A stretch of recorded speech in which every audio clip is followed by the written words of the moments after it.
যে সমস্ত মাদের কানে আমার আওয়াজ যাচ্ছে, যারা পরকিয়া করে, যারা জিনা করে, যে পুরুষরা, যে মেয়েরা জিনা করো, তারা কান খুলে শোনো, যে বাচ্চাটা তোমাদের কোকে আসবে সেই বাচ্চা পাপী নয়, মা আর বাপ পাপী।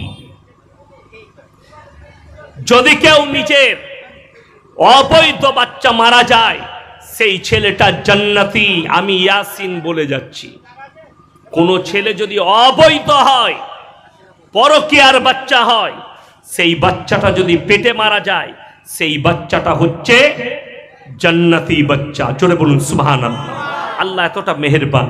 কোন যদি হিন্দু ঘরের বাচ্চা, নিষ্পাপ বাচ্চা, এটার উপরে ইখতিলাফ আছে, সে যদি মারা যায় বাচ্চা ছেলে, সেই বাচ্চার জন্য অনেক অনেক মুহাদ্দিসিন বলেছেন সেই বাচ্চাটা মুসলমান হয়ে মারা গেছে, সেই বাচ্চাটা জান্নাতি। জোরে বলুন সুবহানাল্লাহ। ওই জন্য আমার আল্লাহ মেহেরবান, বেনিয়াজ, পাক, প্রশংসার ভাষা নেই যে আল্লাহ আপনাকে মানুষ করেছে, আল্লাহ আপনাকে মুমিন বানিয়েছে, ইমানদার বানিয়েছেন। আপনাকে কোনো জানোয়ার বানায়নি, মায়ের পরিচয় নয়, আপনাকে বাপের পরিচয় আল্লাহ দিয়েছে, যাতে এটা হালাল সন্তান হয় এক বাপের। ওই জন্যে শুনেলেন অনেক মেয়েরা আমাদের দেশের, দেখবেন একটা ফিল্ম বেরিয়েছিল 72 হুরে, একটা ফিল্ম বেরিয়েছে कि मुसलमान लोग कहते हैं जन्नत में हूरे मिलेंगे। कितना? किसी ने कह दिया कि 72 हूरे मिलेंगे। चलो भाई 1 मिनट के लिए 72 हूर मिल जाएंगे। इन लोग के पास क्या जवाब है? अगर लड़का को हूर मिलेगी तो फिर लड़की को क्या मिलने वाला है? मेरा की पावे। हम तो उससे कहते हैं हमसे मुलाकात करो, हम समझा देंगे क्या मिलेगा। पहले तो हम ये पूछ लेंगे तेरे बाप कितना है। পানিটা দেন, কথাটা বুঝতে পেরেছেন? কেউ কি যদি জিজ্ঞেস করেন ভাই তোর বাপ কটা মারবে না জুতো করে, হ্যাঁ বে বাপ জিজ্ঞেস করলি কেন বে? কিন্তু যদি জিজ্ঞেস করে তোর মা কটা, বলবে আমার বাপের একটাই বিয়ে, রাগ করবে না, ঠিক কি না?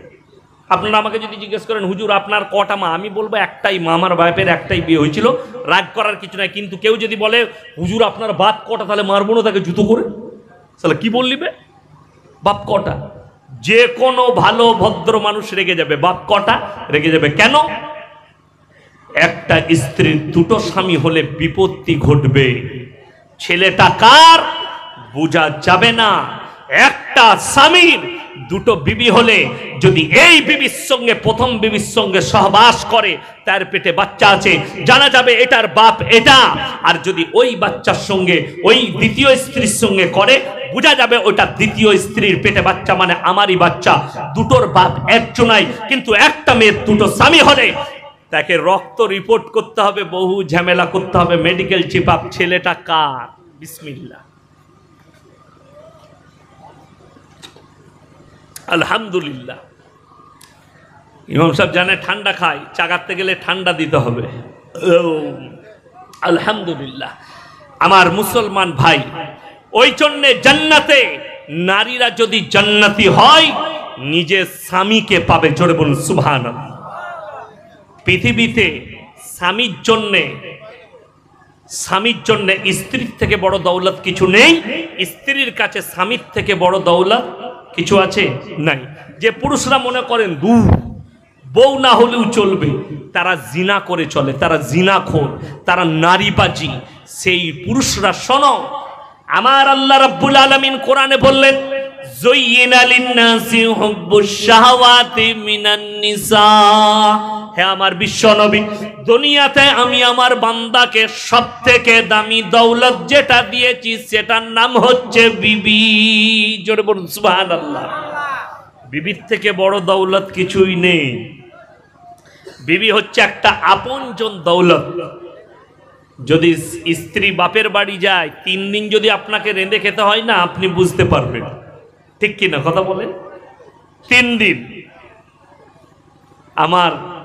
আমার জন্য আমার স্ত্রী 1 ঘন্টা, মানে সারাদিন কোনোদিন রাত কাটায়নি আমার শ্বশুর ঘরে আমার জন্য। জানে যে হুজুর কি খাবে, আমার স্বামী কি খাবে। ওই জন্যে আমার বিয়ের পর থেকে এখনো ভালো করে রাত কাটায়নি কোনোদিন শ্বশুর ঘরে। কোনোদিন রাত কাটাইনি, আমার জন্যে রাত কাটাইনি। চলে আসে, সকালে গেলে বিকালে পালিয়ে আসে, দুপুরে খেয়ে পালিয়ে আসে। কেন? আমার স্বামী কি খাবে, স্বামী কি খাবে, এটা। আমি তো জলসাই থাকি, তারপরে আমার স্ত্রী যায় না। রাত দুটোই হুজুর ঘর ঢুকবে, আমার স্বামী পায়ে যন্ত্রণা করবে, পা টিপে দিতে হবে, পানি লাগবে, আরো অন্য হাজত আছে মিটাবে। এই জন্য স্ত্রী একটা বহুত বড় দৌলত। যাদের স্ত্রী থাকতে স্ত্রী মারা গেছে তাদেরকে গোপনে জিজ্ঞেস করবেন, চাচা বউ নাই কেমন লাগছে, বলে ওটা বলতে হবে কি বলে। অনেকজন ওই জন্য বলে, ধিৎকারে বলে, যা হবে হবে, আমি বিয়ে করবো, আর থাকা যাচ্ছে না। এমনি বলে না, বড় কষ্টের সঙ্গে বলে।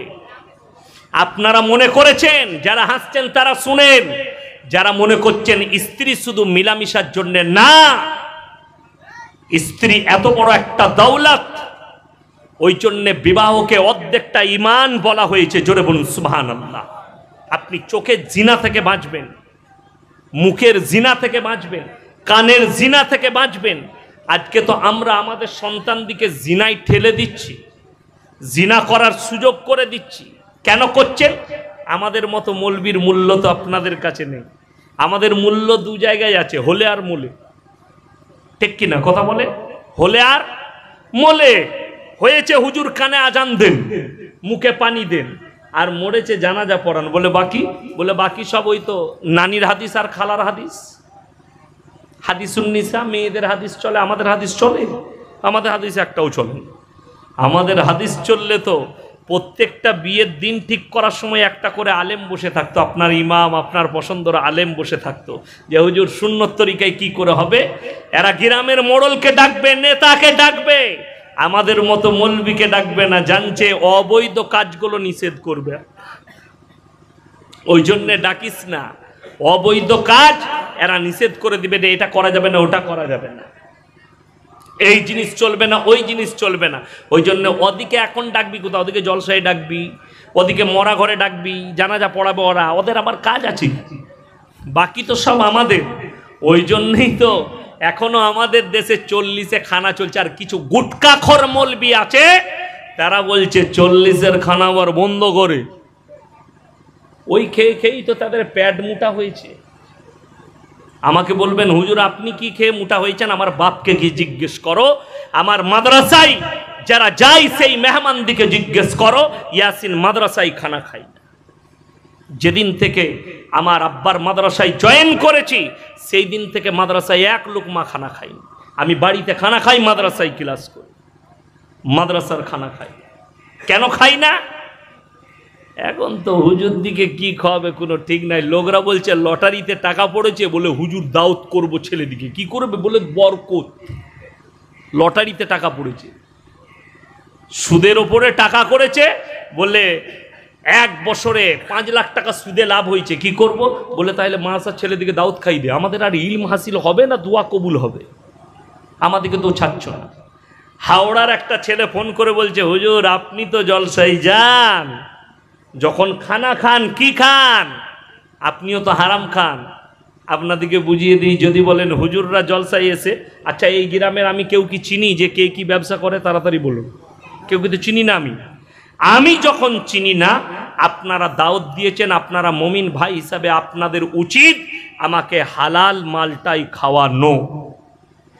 হারাম যে আমাকে খাওয়াবে হুজুর দিকে, সেটার পাপী তারা হবে জেনে শুনে যারা আমাদেরকে হারাম খাওয়াবে। এটা লিখে নিয়ে যান। আমি পাপী নয়, হুজুররা পাপী নয়, তোমরা পাপী, যে খাওয়াচ্ছে সে পাপী। অত সহজ নয়। খালি মনে করছে হুজুর দিকে ফেরে ফেলাবো। এই চন্ডেই তো আজকে পৃথিবীর এই অবস্থা। হাজার হাজার আলেম জেলের কুঠরিতে, আল্লামা দেলোয়ার হোসেন সাইদির মতো লোককে পয়জন দিয়ে মারা হয়েছে। আপনারা কিছুই জানেন না। তার নাম রাখা হয়েছে রাজাকার। বাংলাদেশের কিছু কুলাঙ্গার গুটকাখোর মৌলবি, তারা নিজেদিকে সুন্নি বলে, আর তারা বলছে তার জন্য দোয়া করা যাবে না, আল্লামা দেলোয়ার হোসেন সাইদির জন্য দোয়া করা যাবে না, তার জন্য তোর মতো কুলাঙ্গার নয়, তোর মতো রাজাকার নয়, তোর মতো ভণ্ড গুটকাখোর মৌলবি নয়। তার জন্য দোয়া করছে, গোটা বিশ্বের মুসলিম দেশগুলোতে দোয়া হয়েছে। তোর মতো গুটকাখোর মৌলবির দোয়া তার জন্য প্রয়োজন নাই, আমাদের জন্য প্রয়োজন নেই।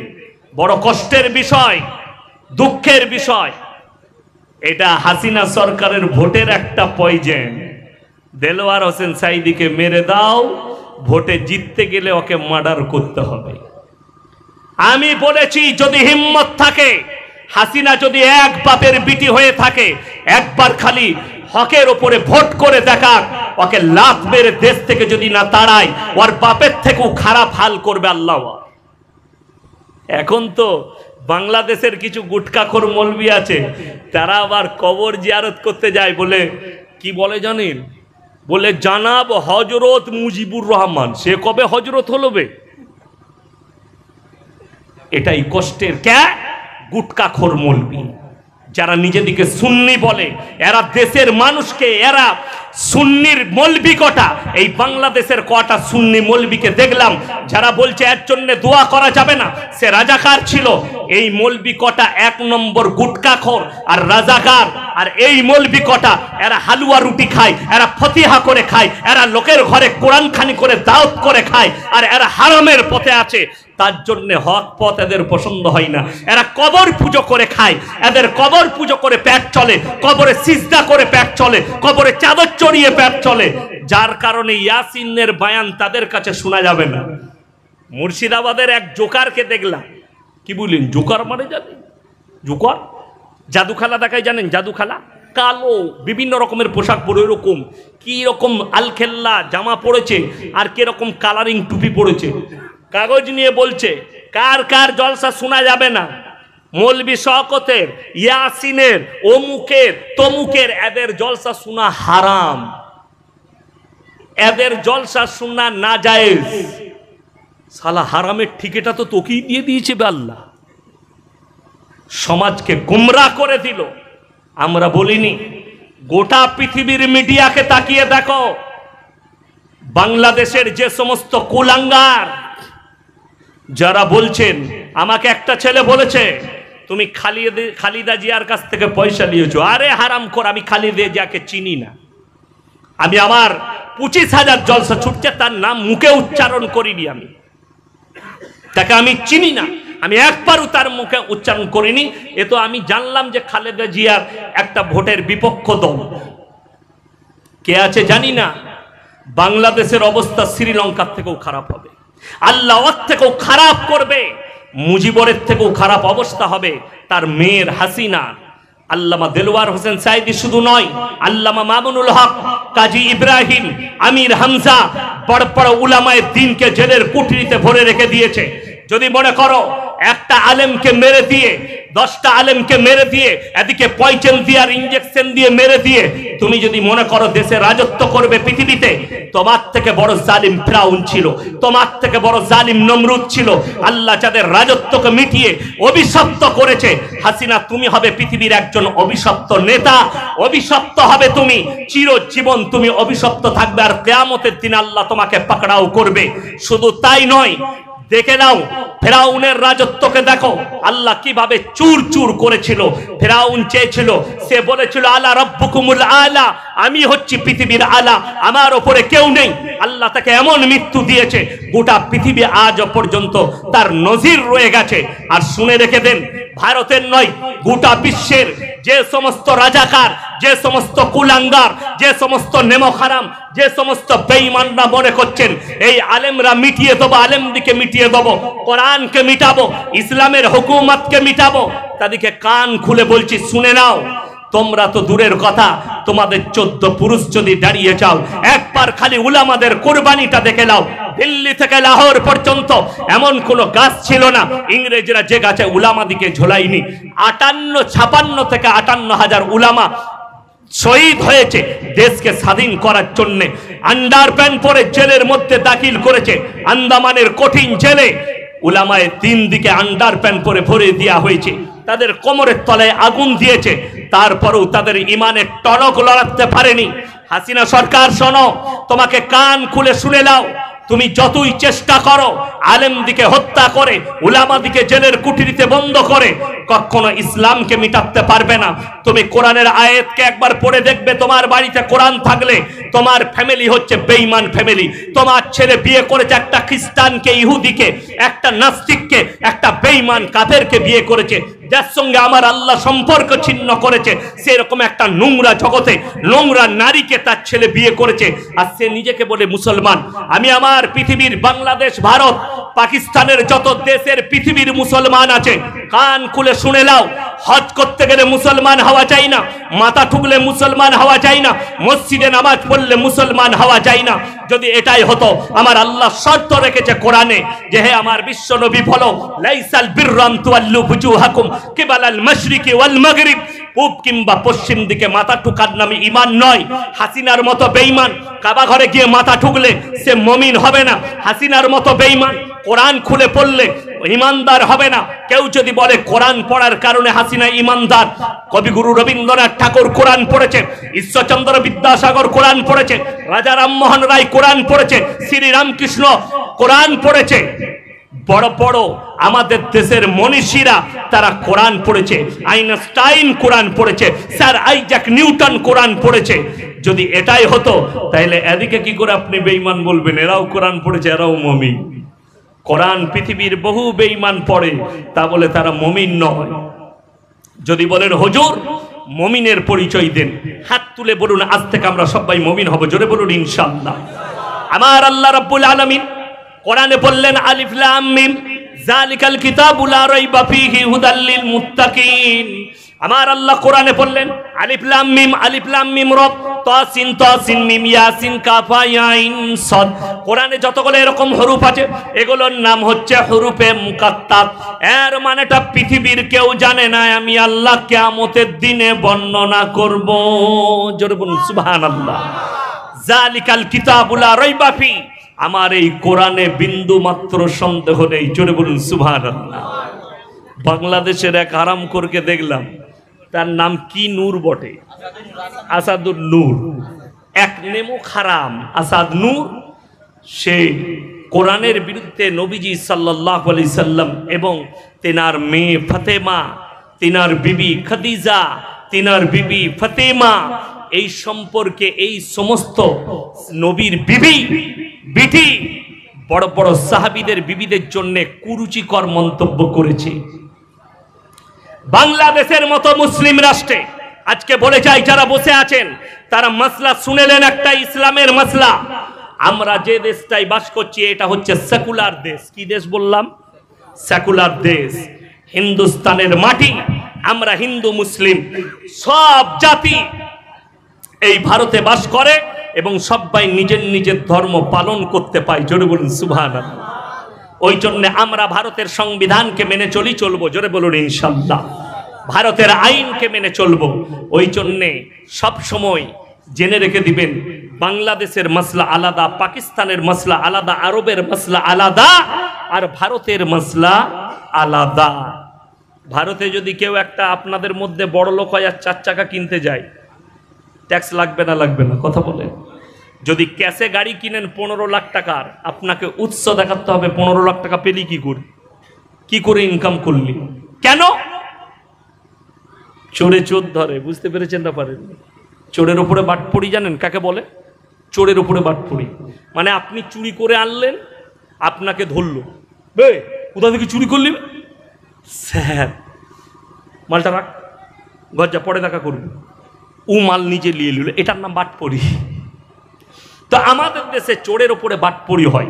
ওই জন্য যে দেশে বাস করছি এই দেশের আইন অনুযায়ী আমাদের ভারতে ইসলামী ব্যাংক নেই। আছে আপনাদের এখানে মেদিনীপুরে?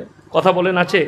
অর্থাৎ ইসলামী ব্যাংক না থাকার কারণে আপনার যদি গাড়ির প্রয়োজন পড়ে, ব্যবসার প্রয়োজন পড়ে, আপনি ক্যাশে করতে পাবেন না, আপনাকে লোনেই নিতে হবে। ঠিক কিনা? কথা বলে জায়েজ আছে, কোনো অসুবিধা নেই। যে দেশে বাস করছি, যে দেশে ইসলামী হুকুমত থাকবে, আমি বলে দিচ্ছি শোনো, বাংলাদেশের কুলাঙ্গার আর গুটকাখোর মৌলবীদিকে বলছি, ওই সুন্নি গুটকাখোর মৌলবীরা কান খুলে শোনো, তোমরা যারা দেলওয়ার হোসেন সাঈদীর বিরোধিতা করছো তারা শুনে নাও, যেটা মুসলিম রাষ্ট্র হবে সেই দেশে যদি ইসলামের আইন না থাকে, সেই দেশের মন্ত্রী থেকে যতগুলো নাগরিক থাকবে যদি ইসলামের আইন না মেনে চলে, তাদের সকলকে কিয়ামতের দিনে জাহান্নামের উত্তর অধিকারী হতে হবে। এটা আমি ইসলাম বললাম, এটা নবীজির আদর্শ বললাম। আরবের ভূমিতে, মক্কা মদিনার ভূমিতে, কুয়েত, কাতার, ইয়ামান, ইরানের মাটিতে তারা যদি ইসলামী রাষ্ট্র, ইসলামী কোরআন হাদিসের আইন যদি মেনে না চলে, তাদের রাজা বাদশাদিকে জাহান্নামে যেতে হবে। আমি মৌলভী শওকতের বেটা বললাম, এটা হচ্ছে ইসলাম। কিন্তু আমরা যে দেশে বাস করছি, আমাদের জন্য যেমন ফটো তোলা হারাম না হারাম নয়, কথা বলে? আধার কার্ডে ফটো নাইলে আধার কার্ড হবে? ভোটার কার্ডে ফটো নাইলে ভোটার কার্ড হবে?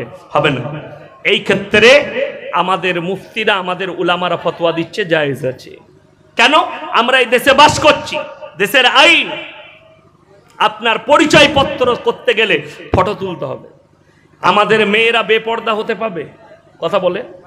আমি ইয়াসিন বলে যাচ্ছি, ওই কুলাঙ্গার গুটকাখোর সুন্নি মৌলবিগুলো শোনো, বাংলাদেশে আমার বউকু আধার কার্ড বানাতে যেতে হয়েছে না হয়নি? বোরকা পড়ে গেছে, হাত মোজা পড়ে গেছে, গাড়িতে চেপে গেছে, গেটে নেমেছে, কিন্তু যখন অফিসারের সামনে বসেছে তখন বলেছে মা মুখটা খুলো। কত কষ্ট হয়েছে, আমার বুকে ব্যথা লেগেছে না লাগেনি? কেন? এই দেশে বাস করছি, ঘৃণা লেগেছে, কষ্ট হয়েছে, ব্যথা লেগেছে, কিছু করার নেই। আমার বিবিও নাগরিক আমার দেশের, তাকে ফটো তুলতে হবে, কিছু করার নেই। আমার মেয়েকেও ফটো তুলতে হয়েছে। অর্থাৎ বিবি আমার পর্দায়, বাধ্যতামূলক আমার বিবিকে বেপর্দা করে একটা পর পুরুষের সামনে মুখটা খুলে বসতে হলো। কি বুঝলেন?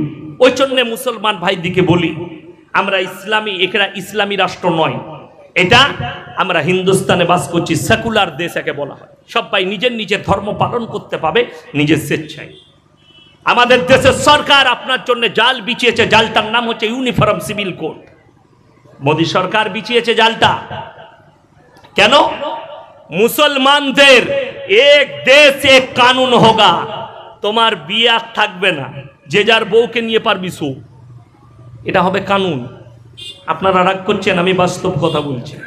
কিন্তু আপনাদেরকে আজকে ওয়াদা করতে হবে, আল্লাহর ওয়াস্তে আমরা দেশের সব আইন কানুন মেনে নেব, কিন্তু যদি ইসলামের বিরুদ্ধে আইন হয়, আল্লাহর কসম মুন্ডুচ্ছেদ হয়ে গেল আমরা মেনব না। চলে বলুন ইনশাআল্লাহ। এটা আমরা মেনে নেব না, যে এক দেশ এক কানুন। বড় কষ্ট লাগে কোথায় জানেন? পার্লামেন্টে আমাদের দেশের প্রধানমন্ত্রীজি দাঁড়িয়ে বললেন, हमारे देश के मुसलमान बेटियों के साथ बड़ा जुल्म होता है, बड़ा ज्यादती होती है। क्या? एक एक मुसलमान 4-4 शादियां कर लेते। हुजूर कटा बউ আপনি?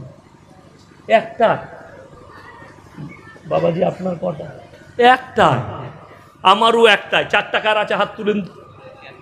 একজনেরও নাই। একটা নিয়ে ঝামেলা শেষ নেই, আবার 4টা, তাই না? একটাতেই ঝামেলা শেষ নেই, 4টা নিয়ে ঝামেলা আরো বাড়াবো? বড় কষ্ট লাগে। কোরআনে 4টা জায়েজ করার দেওয়া হয়েছে, কিন্তু শব্দ রাখা আছে। যদি তোমার মনে হয় দুটো বিবিকে সমান চোখে দেখতে পারবো না, তোমার জন্য একটাই বিবি যথেষ্ট। জোরে বলুন সুবহানাল্লাহ।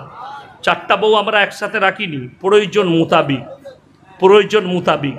স্ত্রী যদি বন্দা হয়, স্ত্রীর যদি বাচ্চা না হয়, দ্বিতীয় স্ত্রী গ্রহণ করে তুমি তোমার বংশ পরম্পরা জারি রাখো, বংশকে বাড়াও।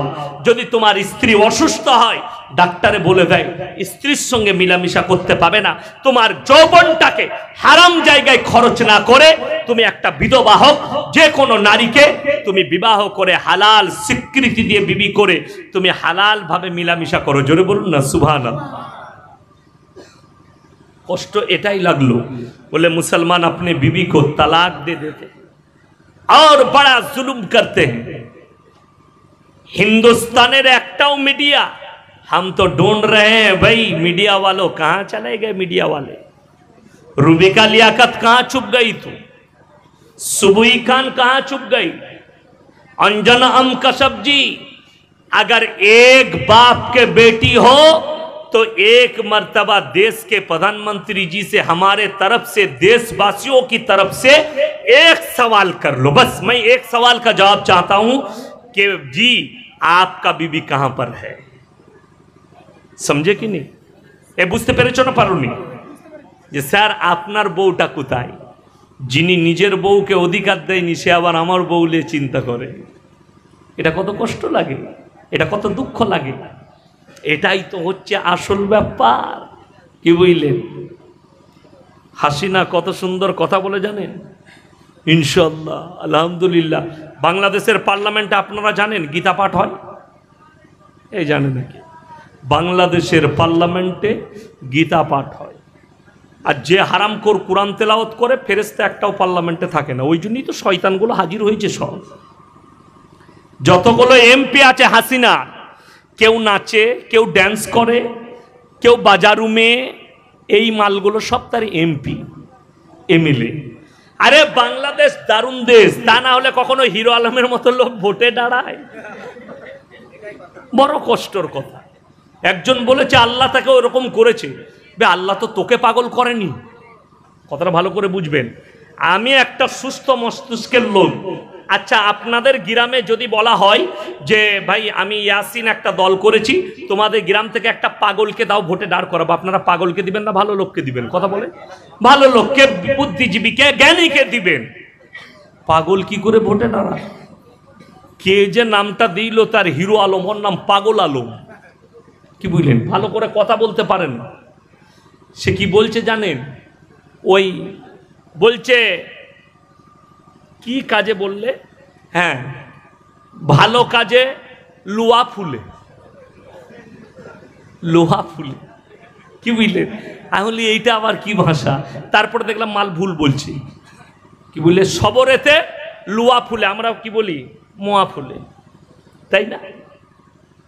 আর কিন্তু সে উল্টো বলছে। ওটাই মানুষ হাসছে, মিডিয়াওয়ালা, মিডিয়াগুলো সেরকম বাংলাদেশে। আমি ওই জন্য বলেছি একটা জলসায় যে কিয়ামতটা শুরু হলে বাংলাদেশ থেকে আল্লাহ শুরু করবে। সব দলের মাল ওইখানে আছে, সব রকম দলের। একজন দেখছি বলছে আমার জান আমার আজরাইল কবজ করবে না, আমার জান বাগদাদ বাবা করবে। কে কে? বড় পীর আব্দুল কাদের জিলানী রহমতুল্লাহ আলাইহি বলে উনি আমার জান কবজ করবে। যদিও আসে তোর মতো গাঁজা করে জান তো সে কবজ করবে। এর থেকে বড় বেঈমানি আর কুফরি আর কিছু হতে পারে না। আল্লাহ নিযুক্ত করেছেন একমাত্র ফেরেশতা আজরাইলকে, জান কবজের ফেরেশতা আলাদা আছে, ঠিক কিনা কথা বলেন? আল্লাহ নিযুক্ত করেছে। তার বাইরে যদি আপনি আকীদা রাখেন যে আপনার জান কোন রসুল কবজ করবে, কোন পয়গম্বর করবে, কোন ওলি করবে, সে কাফের হয়ে যাবে, তার ঈমান চলে যাবে, সে বেঈমান হয়ে যাবে। যেহেতু সরাসরি কোরআনকে অস্বীকার করা, আল্লাহকে অস্বীকার করা, আল্লাহর বাণীকে অস্বীকার করা, এই মালু বাংলাদেশে আছে, তা নয়। আর বাংলাদেশে আমাদের দেশের শিয়া আর যারা নিজেদিকে সুন্নি বলছে এদের মধ্যে কোনো পার্থক্য নাই, কোনো পার্থক্য নাই। কাল থেকে গালি শুনতে পাবেন। বড় কষ্টের বিষয়। আমার মুসলমান ভাই, আপনাদেরকে অনুরোধ করছি, হাত তুলে বলুন আজ থেকে 5 ওয়াক্তের নামাজি হব। জোরে বলুন ইনশাআল্লাহ। এ আমার যুবক ভাইরা সবাই হবেন। কান খুলে শুনেলেন। আপনাদেরকে বলে যাই, নামাজ যে ছেলেরা পাপ করো তারা শুনো, যারা পাপ করো, যারা পাপ করে তারা শুনেলেন, যাদের দ্বারা গুনাহ হয় তারা শুনেলেন। যদি বলেন এটা থেকে বাঁচবো কি করে, সর্বপ্রথম সলিউশন হচ্ছে গুনাহ থেকে বাঁচার। যুবকরা শুনেলেন, যুবতীরা শুনে নাও, ইন্নাস সালাতা তানহা আনিল ফাহশাই ওয়াল মুনকার। নিশ্চয়ই নামাজ এমন একটা ইবাদত মানুষকে খারাপ কাজ থেকে সরিয়ে ভালো কাজের দিকে নিয়ে যায়। জোরে বলুন সুবহানাল্লাহ। এটা হচ্ছে একটা বাঁচার বড় রাস্তা, বড় উপায়। দ্বিতীয় নম্বর, যুবক যুবতীদিকে বলছি, রাতের বেলায় যদি পাপ থেকে বাঁচতে চাও, তোমার মোবাইলটাকে তোমার কাছ থেকে হারাম করে দাও। মোবাইলকে হারাম করো। যদি জিনা থেকে বাঁচতে চাও, পাপ থেকে বাঁচতে চাও, চোখের জিনা থেকে বাঁচতে চাও, নিজের শরীরের যৌবন রাখতে চাও, নারী পুরুষ উভয়ে তোমরা রাতের বেলায় মোবাইলকে হারাম করে দাও। বিবাহিতরা লয়, অবিবাহিতরা। বিবাহিতর জন্য কোনো ব্যাপার নাই, স্ত্রী থাকে, স্ত্রীর সঙ্গে সময় কাটাবে। অবিবাহিতরা হাজার হাজার যুবক, কি বুঝলেন? সেদিনে একটা ছেলে ফোন করে বলছে, হুজুর বিয়ে করেছি নতুন, তো যৌবনটা ভালো করে নেই, ওষুধ কিছু আছে? আমি কি তাকে ওষুধ দেবো? যাই হোক, গাছগাছারা ওষুধ বলে দিয়েছি, খাগা। আমি বললাম, ভাই বহুত পাপ করেছো। বলে, হুজুর করে ফেলেছি বিয়ের আগে। আমি বললাম, এখন পস্তা করবি আর কি? এটাই তো ঝামেলা। ওই জন্য আমি জলসাই বলেছি যে নবী, প্রত্যেকটা নবীর সুন্নত হচ্ছে উপযুক্ত বয়সে বিবাহ করে নাও। এখন বাপদের একটা দোষ আছে, বাম্মাদের, কি বলুন তো? আমার ছেলে নিজের পায়ে দাঁড়াক তারপরে বিয়ে দেবো। এর থেকে বড় পাপের কথা আর কিছু নাই। ওই ছেলের বিয়ে দিয়ে কি করবো রে? আমার ছেলে কি খাওয়াবে? খেলানেওয়ালা জাতকে কথা বলেন আল্লাহ। তুমি 5 লাখ ইনকাম করেছো, তোমার প্লেটে আল্লাহর কসম খানা লেগে যাবে। তোমার বিবি দস্তারখানে খানা লাগিয়ে দেবে। তোমার যদি মৃত্যু লেখা থাকে, তুমি 1 লুকমা খানা মুখে তুলতে পারবে না। ঠিক কিনা কথা বলেন? তাহলে তোমার বিশ্বাস কার প্রতি আছে? আল্লাহর ওপরে বিশ্বাস নিয়ে এসো। আল্লাহর ওপরে কনফিডেন্সের সঙ্গে বিশ্বাস আনো যে আমাকে মৃত্যুবরণ করতে হবে, আর রুজির মালিক একমাত্র হচ্ছেন আল্লাহ।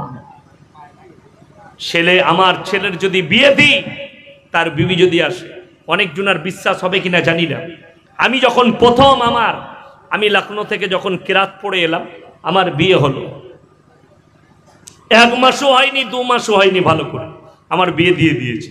আমার বেতন তখন কত জানেন? বর্ধমান খাগড়াগড় মাদ্রাসায় 2,500 টাকা বেতন। কত বললাম? 2,500।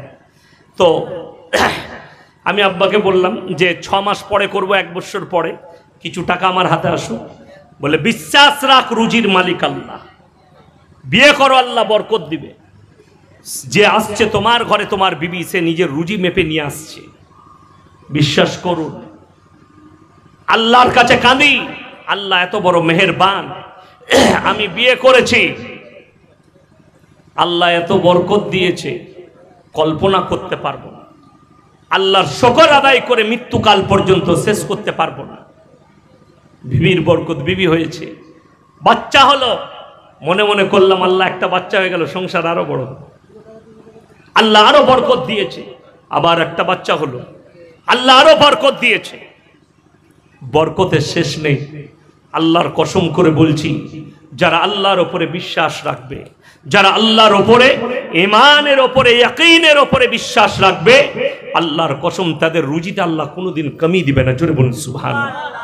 আপনি বিশ্বাস রাখুন, আল্লাহ খাওয়ায়, আল্লাহ খাওয়াবেন, খালি মেহনত আপনাকে করতে হবে। আপনি মাঠে যাবেন, চাষ করবেন, সবজি লাগাবেন, বিসমিল্লাহ বলে লাগাবেন, আর দোয়া করবেন, আল্লাহ আমার মালে বরকত দাও, আমার মালে বরকত দাও, আমার বিবি বাল বাচ্চার জন্য, আর মৃত্যুকাল পর্যন্ত। আমাদের দেশের অনেক ছেলেরা দোয়া করে, আল্লাহ বড় লোক করে দাও, আল্লাহ গাদা টাকা দাও। এই দোয়া কারা করে জানেন? মূর্খদের দোয়া এটা। বর্ধমানে বিগ বাজারে একটা ছেলের সঙ্গে দেখা হলো। ছেলেটা বলছে সালাম আলাইকুম। ওয়ালাইকুম সালাম। বলছে আপনার সঙ্গে কথা ছিল। আমি একটা দোকানে বসে চা খাচ্ছি। বলো। বলছে না, আমি আগে নামাজ পড়তাম 5 ওয়াক্ত, এখন ছেড়ে দিয়েছি। আমরা ছাড়লে কেন বা? অনেক দোয়া করছি, দোয়া কাজে লাগলো না, ওই জন্য আল্লাহর উপরে ভরসা উঠে গেল।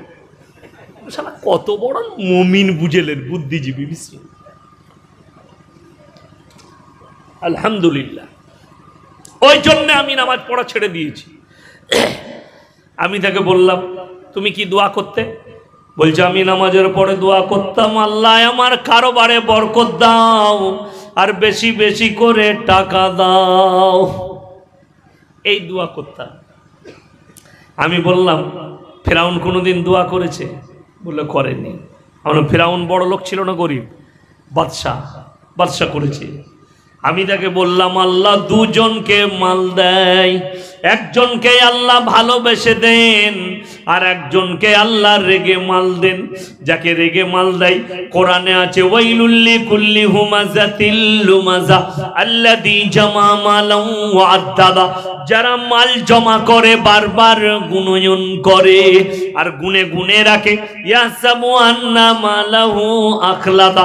আর যে মালদাররা ভাবে আমার কাছে যে মাল আছে আর কোনোদিন আমার কাছ থেকে যাবে না, শেষ হবে না, কাল্লা লা ইউমবাযান্না ফিল হুতামা। আমার আল্লাহ বললেন হে আমার নবী আমি তাদেরকে হুতামাতে নিক্ষেপ করব। আমার নবী বিশ্ব নবী বললেন ওয়ামা আদরাকা মাল হুতামা। ওগো আল্লাহ হুতামা কি জিনিস? আল্লাহ উত্তর দিলেন নারুল্লাহিল মুকাদা। সেটি হচ্ছে আমার একটি প্রজ্বলিত আগুন। আল্লাতী তাত্তালিউ আলাল আফইদা।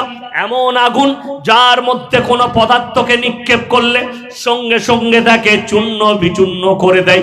এক একটা থাম্বাই একজন করে বন্ধন করা হবে, রক্ত চর্বি গলে গলে পড়বে কিন্তু মৃত্যুবরণ করবে না।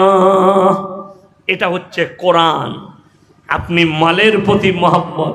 সেই যুবককে বললাম তুমি দোয়া করছো আল্লাহ আমি 3 দিন নামাজ পড়ে দেখব, যদি ভালো মাল হয়, ভালো বিক্রি হয়, ভালো বরকত হয় তাই আবার নামাজ পড়বো, নাইলে আর পড়বো না। আল্লাহ কি বলবে? তুই মাল কদিন আসিস দেখি তারপরে দেবো, না হলে দেবো না। তা তো ব্যবসা এমনি উঠে গেল। তুমি আল্লাহকে দেখবে আর আমার আল্লাহ তোমাকে দেখবে না। তুমি হচ্ছ বান্দা, তিনি হচ্ছেন মালিক।